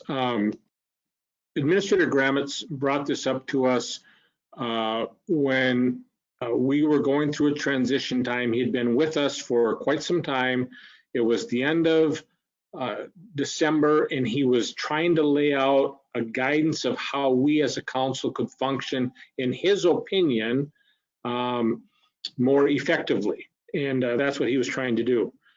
And I will tell you that every city administrator that we have had since I've been the mayor, Charlene Stevens, Larry Cruz, Mike McGuire, Ike Holland, and Brian Gramitz have all said we should go to this type of a structure. Every one of them in totality have said that this is the best way to do business. This is the way other cities do business. Now, the conversations, if you happen to be one of the council members that sit on that committee and you have that lengthy discussion and that spirited exchange, if you will, back and forth, you get to hear everything. But if you're one of the four and the mayor, you don't get to hear that unless you're going to invest the time to listen. Now, I was very fortunate in the fact that Rob had told me about the report that was given to labor. And so I listened to that hour and 8-minute meeting, and I'm glad I did. But I don't listen to every single meeting, and I'm not sure if all of you do. But if we're going to be informed and we're going to all have the same information to make the same decisions, then we should all be hearing the same information at the same time. I've talked to Mr. Gramitz about this. We didn't get the information before. I mean, consistently, we would hear from staff. If we had the committee structure, then we would give you this information, but we're not going to give it to you because we don't have the committee structure. Well, Mr. Gramitz can set that up and say, we're going to get this information, we're going to give it all to the council at the same time, and Mr. Gramitz can provide that leadership and make that happen. It was a pet peeve of mine, and many of you heard me say that many, many times. Just because we have the work session doesn't mean you can't present information. You still could. So, I think when we've went through a lot of administrators, and that's not a good thing as a council. And probably part of that is because of this process that we have that's so cumbersome. And, if we would have had one of the administrators say, I think you should go this direction, but every administrator we've had has said that we should change this process. And we can kick the can down the road, that's fine. I believe it was being brought up out of respect for Mr. Gramitz, because he had brought it up as saying something that he suggested. You're right, Councilmember Neski, he did not order us to do that. He gave it as a guideline. But I think there's ways that we could be much more effective, much more transparent. And I do agree that some of the meetings I hear, there's more information in them. But we could get that same information with the administrator saying that this is the information the council needs. I think one of the things, the way we redid our car reports, I think is a tremendous move forward. It says right in the front what staff is asking us as a council to consider. I mean, that was one of the recommendations that was made by Mr. Gramitz, and he's put that in place, and it's been very successful. And so I think having the council get the information all at the same time would be very valuable and something that we should consider. So, Councilor Neski. First, I don't believe that that whether we have work sessions or committees is a reason that the city administrator will stay in Willmar or not. I don't know if you were insinuating that or not, but I don't see that as an issue. I mean, we are talking about issues here. That robust conversation that you talk about happening at committee structures will not happen in the work session. It just does not have time. There is a trust issue. I think City Administrator Gramitz also pointed out some of those issues that the council should be working on, and we haven't done those. I would say let those things take their course and see what happens with those types of activities. Because for me, I don't need to sit on the 2 other committees that I do not sit on. I trust that those things are being handled. Whenever I've asked a question, it's somebody said, yep, we did address that. And then I go, thank goodness somebody did. I think this is very unnecessary, but I've said that before. I'm an advocate. It wasn't broken. You don't need to fix it. I will just say that I think it may have had, in conversation I had with Mr. Holland, I think it may have had something to do with his decision to leave. If you remember his interview, I believe, as a matter of fact, I know you were at that. That is one of the things that he had a complaint about in Chillicothe, is the fact of how much time the council was requiring him to be at meetings. And he liked the idea that we were going to the work session, and that was one of the things he found attractive here.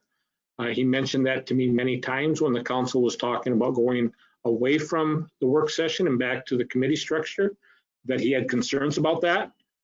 So I'm not speaking to Mr. Gramitz, but I can speak in firsthand conversations I had with Mr. Holland in regards to that. So with that, Councilmember Nelson. Thank you, Mayor Calvin. I'm a little bit, I think, surprised at the timing of this one with this request. So I was a proponent for work sessions when we switched to them, and for whatever reason, they didn't work.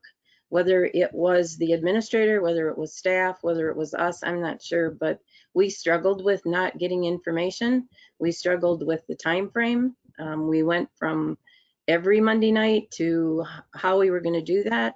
I mean, there's a lot of different structures that cities have, from having 2 council members be not a committee kind of thing. I think there's a lot of different things we can look at.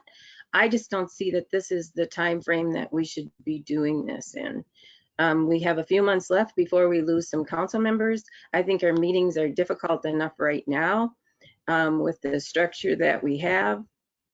I think staff is doing a good job getting us information. I think the car reports are great. I think there is an efficiency there.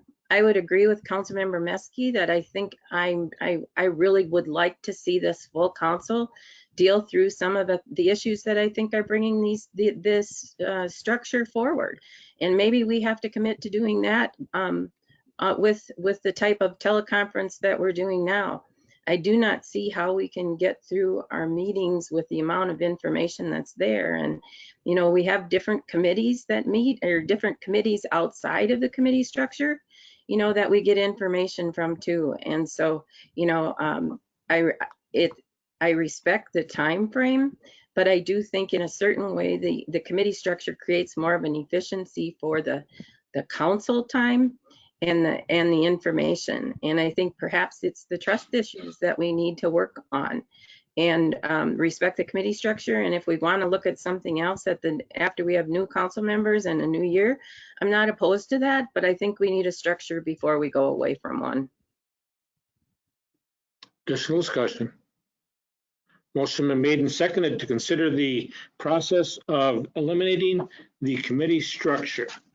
Councilmember Alvarado. Thank you, Mr. Mayor. Am I recalling, I thought it was the directors of the various departments that they preferred to have the committee structure also, and allowed us to, you know, hear what they had to say, be, you know, be able to ask questions of them easier and that sort of thing. And I also think that we got to keep in mind we're the regional city. We're a city of 21,000, I believe, and we're going to find out how big we are in the future here. But I think some of the largesse that we have, it doesn't lend itself to some of the maybe the work session, the full council. I don't know. I think there's I think we got to look at that piece too. We're not a small town. We're a small city, so I want to keep that in mind also. Well, the city of Apple Valley is over 60,000. They don't have a committee structure. The city of Burnsville is over 60,000. They don't have a committee structure. So, I mean, I don't think it has to do with the size of the city. I think it has more to do with the function. Councilmember Neski. Well, and I think that's exactly it. It has to do with a trust or lack of trust amongst the council members. I think a lot of, and I don't want to put words in his mouth, I mean, he's going to speak here in a moment, but I think a lot of City Administrator Gramitz's time with committee structure is taken up by comments from people that weren't at the meeting, wanting to know what they missed or hearing things in a different way or something else. Those would be gone if we'd actually trust the people that are in those other committees to do what they were supposed to be doing in those other committees. Like I said, I don't have a problem personally with it, so that's why this whole thing seems ludicrous to me. But if you don't trust somebody else on one of those other committees, I can see how that is a problem. That's why I thought we were going to address the trust issues that were very evident. But apparently if we switch the system, I don't think that makes that part go away. Additional comments? Mr. Gramitz.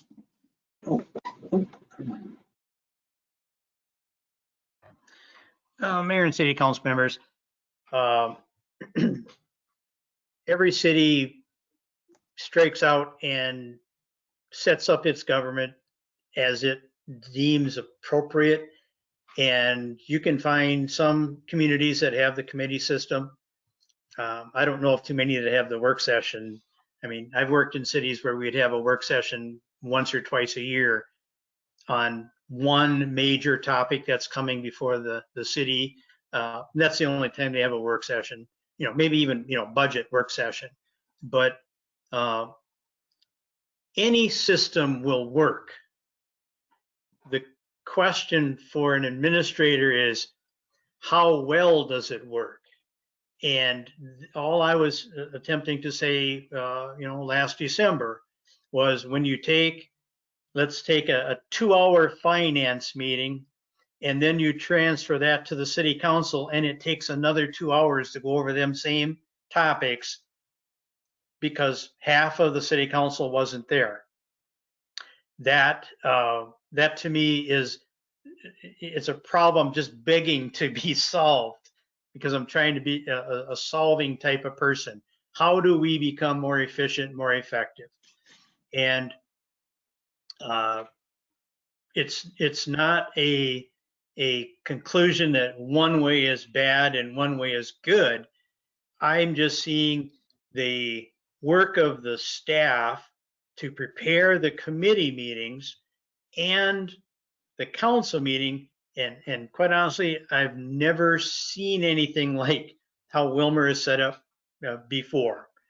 As the mayor mentioned, you have 60,000 population communities. The council comes together for 45 minutes to an hour and gets all their work done and they go home. And how does that work? It's because of maybe for every hour they're at the council meeting, they spent 6 hours going through the agenda and reading and asking questions of staff before you get to the council meeting. And then once you're there, you're ready to act. And Willmar, I think, has taken a different kind of position on that. They save up their questions, and then at the council meeting, they ask them. And at some point in time, you know, staff doesn't have the answer, which then puts staff in a bad position and also puts the council in a position of, I don't have enough information. How do I make that decision? And so even though the committee structure is there, it only involves half the council. And so there's a repetitive system to it. Now, I will say that when I made those recommendations, there was 4 or 5 meetings in a row that were pushing 3 to 3.5 hours at the council meeting, okay? And then we went through maybe a January, February, and March when, some were getting done in an hour and things were really clicking. And not necessarily because of the complexity of the issues, maybe there just wasn't as many of them, but things were going fairly good as far as timing. And then we started seeing that the finance committee was going to meet, and then there were 4 members of the council who said, well, we want to hear what's going on too. And so now we're having finance and joint city council meetings, and then we're having labor and joint city council meetings, closed sessions and things of that nature. And so I'm sitting there in my mind going, how do you look at that? There seems to be a desire on some members of the council to be at important meetings, but that's not how the system is set up here. It's this 4 people make that decision, and if you trust them when it gets to the council, it should be a short discussion. You've worked it out at the committee level, motion second on the road, but that's not what happens. And so all I'm saying is it can work in some communities. It can work with city council personalities, and maybe it's quite honestly, it's because there's 9, the mayor and 8 council members, when historically you see 5 city council members. It's almost half as many questions. If everybody had a question, you only got 5 people. Here you've got 9 people. And maybe that's part of this whole process too, is that it will take longer because there's more members on the council. Then you look at Minneapolis, and could you imagine Minneapolis working with the system that we have in Willmar? I can't remember, but there's got to be 23, 32 people on the Minneapolis City Council meeting. It's a large body of people, and there's no way they could have council meetings and answer all 20 some people's questions. It'd be 8 hours of council meetings. So all I was hoping to point out was, were there some things we could adjust, and part of it, was the trust factor between the city council, because there seems to be somebody always wondering what the other council members are doing, and are we getting all the information? And then there's a lack of trust. And so if you all get the information at one time, there's no lack of trust. You all received it at the same time. You can discuss it, but if staff does its job properly, we've answered all those questions and we've given you all that information. And I'm going to say, from my perspective, there's been times when I wished I seen more information in the action forms. There has been, and I've been, working with the department heads to say we need all the financial, we need, all the history so that they can make a decision. But we don't want to make a novel out of this information either. We don't need 24 pages. We have to do the same thing that we're asking some of the committee chairs to do, is put bullets down. Get the ideas on paper, but don't hide it in a paragraph. For me, you want information. You want easily identified information, and you want your questions answered before you get to the city council. And I've been trying to, help staff work in that direction. But on the other hand, whoever's in my office currently will deal with whatever system the city council deems appropriate. And that's just the way life is. If you have a way that you want to operate, then that's how things will operate. There's no magic to this. Thank you for your comments, City Administrator Gramitz. And I think you bring up a good point. And, these cities where they are having the Mayor Savage is a good friend of mine, Janet Williams down there, and she boasts in the fact that she's never had a council meeting go over an hour. And so they don't have the committee structure, they don't have work sessions, they don't have anything like that. But I also agree with some comments that have been made that it is a trust issue. And there are some of us that need more information than others, and that causes a problem. I speak fully for this simply because all of the administrators I've worked with have said that this is an issue in Willmar. So that's why I speak in favor of it. We're hearing that some people are saying there's not a trust issue, but I would challenge that there's a huge trust issue on this council. And that makes it very difficult for our staff and increasingly difficult for our administrator. Our administrator's job is to administer the city in the best way that they can to have the most successful organization that they can. And every administrator that has been here has told me the same issue that this council has, and it's trust. And until that gets resolved, by losing 3 council members isn't going to make the trust issue go away. And we're going to have to at some point decide that, as the administrator said, if you want to trust the committee process, trust the committee process. If you want to trust the council process, trust the council process. But pick one and don't jump in the middle, because all we're doing is putting our administrator and our staff between 2 wedges, and they can't win for losing. And that's a problem. With that, Councilmember Osmus, followed by Neski. I guess I must have struck a nerve. Osmus, followed by Neski, followed by Plowman. Thank you, Mr. Mayor. Personally, whether you want to call it trust, I think I probably call it control on my part in that I like to know information. Like you said, some people need more information. The reason that I would like the full council is I like to have all the information, because then I feel very comfortable and confident in my vote.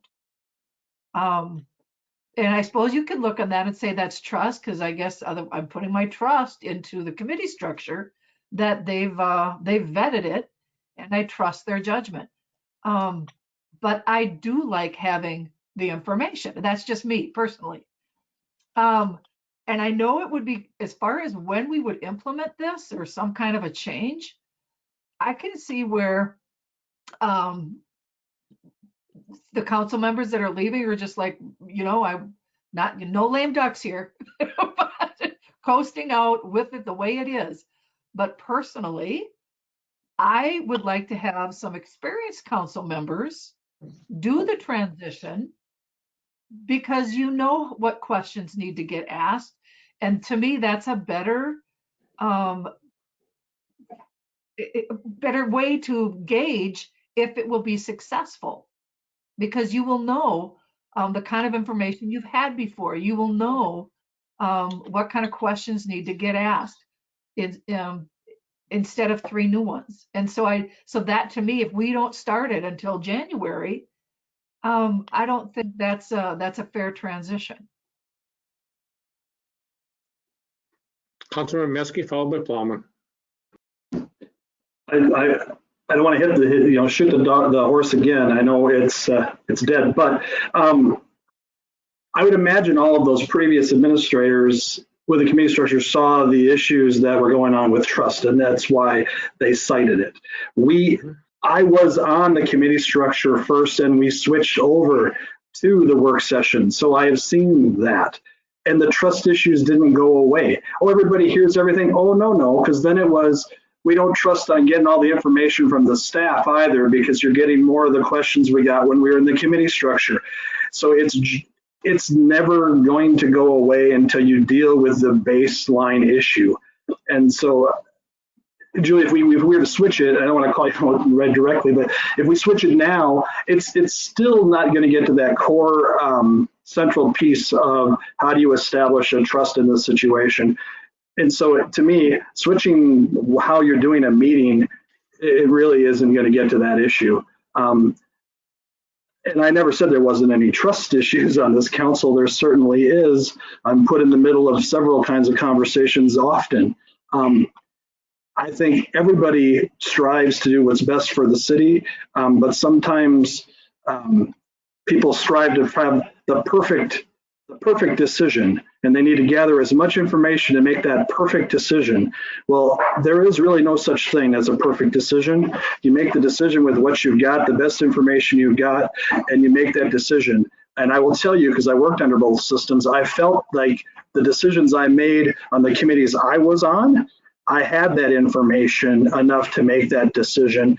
And I trusted that the people that were on those other committees I didn't sit on had that information to make that decision. So if I was ever going to go against a decision that was brought forth by another committee, I better have some great questions to ask, because I wasn't part of that conversation. But I had they had the same best intentions that I did. I assumed that, and I will continue to assume that. But I don't think we're going to solve the issue by shifting a format of how we conduct business. The committee structure, I think it works. I feel very comfortable with the two committees I sit on, that I have enough information to make decisions. When we were in the previous work session piece, I never felt as if I had enough information on any of the topics of any of the areas. So at least I'm batting 50% instead of 0. That's a good. Oh, I guess my mic was on. Councilmember Plowman. No, a hot mic, that's a good thing, because then we know we're getting legitimacy, right? I'm not going to say the trust word again, but I mean, I just did. And if one person says that or alludes to the fact or whatever, something about trust, then there's trust issues. The common denominator here is personalities, not procedure. I'm not going to change a procedure because the common denominator is something else. That would be wrong. I fully take to heart the comments made by the city administrator, and I believe that he's definitely onto something when it comes to hierarchy, organization, protocol, and procedure, and all of that stuff. And when it comes to working relationships of the city council, the council members. But again, I think it's disingenuous of us to allude to the fact that the common denominator of the inefficiencies here would happen to be our specific means of conducting meetings. Nah, your problems will just shift to another area. It's inevitable. It's happened before. I watched it. Thanks. Okay, I think we're ready to call the question. Councilmember Fagerly. Thank you, Mr. Mayor. I think everyone knows I like the committee system. Trouble with the big system is some of us get lost in it. When you're intimate with 4 people and a department head, you can ask questions. Or for myself as a chairman, I'm not afraid to call on a member and that hasn't said anything, just to see if they have an opinion. You're in the big 8 of us. Well, some never say anything, and I'll agree. I'm one of them, because I'm not a talker. But intimate setting, I'm not afraid to talk or try to get other people to say something. And you said these administrator names. Other than Brian, what are the other ones doing? I don't think any of them are in city administration right now. So they can say, oh, it was a trust factor. I trust everyone on the council. I don't always agree with them, but I like the committee system. Okay, I'm ready to call the question if the council is ready. So a motion has been made to go back to the committee structure, and Roll call. Councilmember Davis, Aye. Alvarado, No. Osmus, No. Plowman, No. Nelson, No. Eggerly, No. Maskey, No. Schwantes. Yes. 2 ayes, 6 nays. And that motion fails.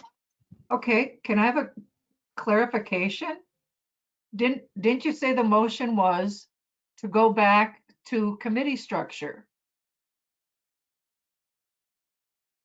You said to, which to me then meant to stay with the committee structure. Yeah, the motion was to eliminate the committee structure was what the motion was. Is that not how I stated it? No. Ms. Thompson, do re-roll call. Both the administrator and the Councilmember Osmus are saying that I did not state it correctly. City Clerk Thompson, please recite what the motion should be. That was my error. Okay. The motion is to address items at council meeting only and eliminate committees. Roll call. Councilmember Alvarado,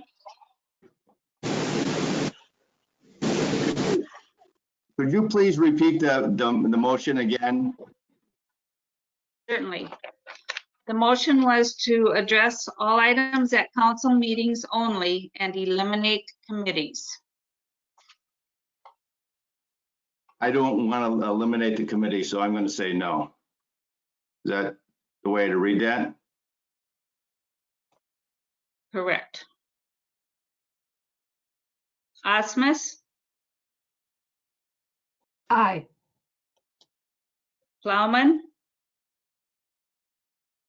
No. Nelson, Sorry, no.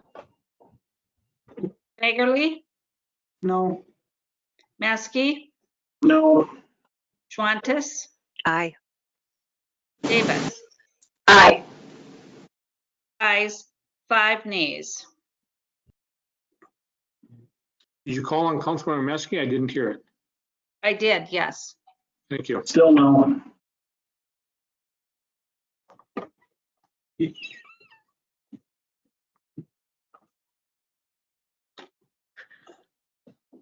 Good thing I didn't have an open mic there at Councilmember Plowman. Council member announcement, starting with Councilmember Fagerly. There will be no community development meeting next week, so. Councilmember Maskey. I believe there will be a labor meeting unless I see Ms. Beckman is still on the line to talk about the Dorothy Aquatic Center if it needs to be. If that can wait, we will not. So I guess I'm a little up there because that was an item that came up this evening. We can certainly have a meeting on the 8th to discuss the pool. Then we will be meeting at 6:15 on the 8th. Councilmember Schwantes. So this is council member announcements rather than council meeting. Oh, I'm sorry. Yeah, sorry. Lost my spot on the agenda. I do actually want to give a shout out, and I want to shout out to our police department.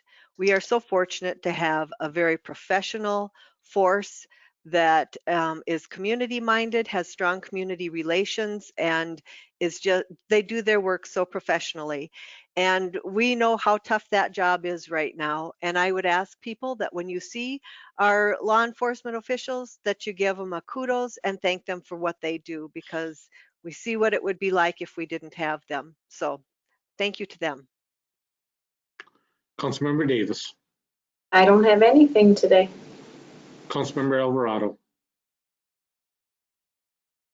Thank you, Mr. Mayor. We had a glorious time yesterday celebrating the class of 2020. It was a great parade. that the seniors were able to participate in. It was fun to see the joy on their faces, and I greatly enjoyed that. I know that I'm a broken record, but the food shelf, if you need something from the food shelf, please contact them. 320-235-2641. Again, that's 320-235-2641. Second Harvest, 800-365-0270. 800-365-0270. Remember the census. We still need to have you be counted. And if you're counted, that means more dollars from the federal government are going to come to our community, and less money that may come out of our pockets to fund programs. So keep that in mind. And I think it's important that we remember that a better world begins with each of us. And we have to approach it with kindness. Thank you, Mr. Mayor. Councilmember Osmus. I would just also like to say congratulations to the graduating class of 2020. It looked like they had a great parade.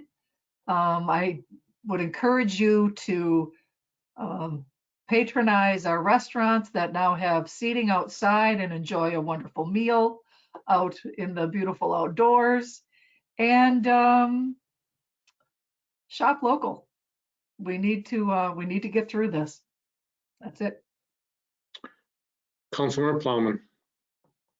Thank you, Mr. Mayor. Kudos to everybody on the council regarding the emergency meeting and helping out our local businesses, doing whatever we could.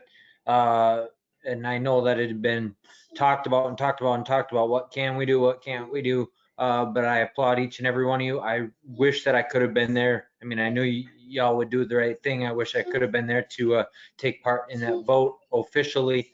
But y'all have my support. I appreciate you doing that. The business community appreciates you doing that. The citizenry also appreciates that. So thank you. We will prevail. We will get through this. We need to continue supporting local businesses, as has been said. If we want to have those businesses here, we need to support them. And then just so that we don't have to go back around, Public Works, Public Service will meet, or Public Safety, sorry, will meet on the 3rd, 5 p.m. via teleconference. The agenda is currently posted. Thank you. Councilmember Nelson. Thank you, Mayor Calvin. I just have to say, I need to take the opportunity to say I'm thankful to live in Willmar. I think we live in a great area, our whole region. It is great to see how we're working together and shopping local, and with that. And the things that are going on in Minnesota, I think are difficult. And I think it speaks very loudly to the things that we can do in our community to support both our community and our state. So, and with that, I'll just finish. We will have a finance committee meeting on Thursday at 5 o'clock. And the agendas were sent out previously, and it's in the Dropbox. Okay, thank you. I will just make one comment at the end of the meeting here. I think that if there's one thing that we heard tonight from our administrator, it was that we need to, if we're staying with the committee structure, which we voted to do, is trust the committees, and when those items come before the council, to move those items quickly through the council. And so that was the unanimous, or not the unanimous vote, that was the majority vote of the council. The other thing is, and this was the piece that I wanted to pull into that, is now that we've voted that way, we as a council have to unite and stand behind that. You know, I hear a lot of the coffee shop talk of, well, so-and-so and so-and-so voted one way, but I didn't vote that way, so I don't support that. After the vote's taken, the vote is done, move forward, get it over with. And so that's how we're going to start building trust and how we're going to get this council back together. The other thing I would like to do is I'd like to instruct the city administrator to get a hold of our facilitator and see if there's a time that she can get, the sooner the better, to get a meeting together to where we can have the conversation as a full council. It was recommended a number of times by a number of different council members. And so I would ask that we get that done. And if you can get some dates for us to see, the sooner the better we can get together to have that conversation. And I do agree with a number of council members that said, you know, if we have to do it in this format, that's the way we should do it. So with that, I'll entertain a motion to adjourn. So moved. Second, Motion Alvarado. by Neski, seconded by Alvarado. We are adjourned. Thank you.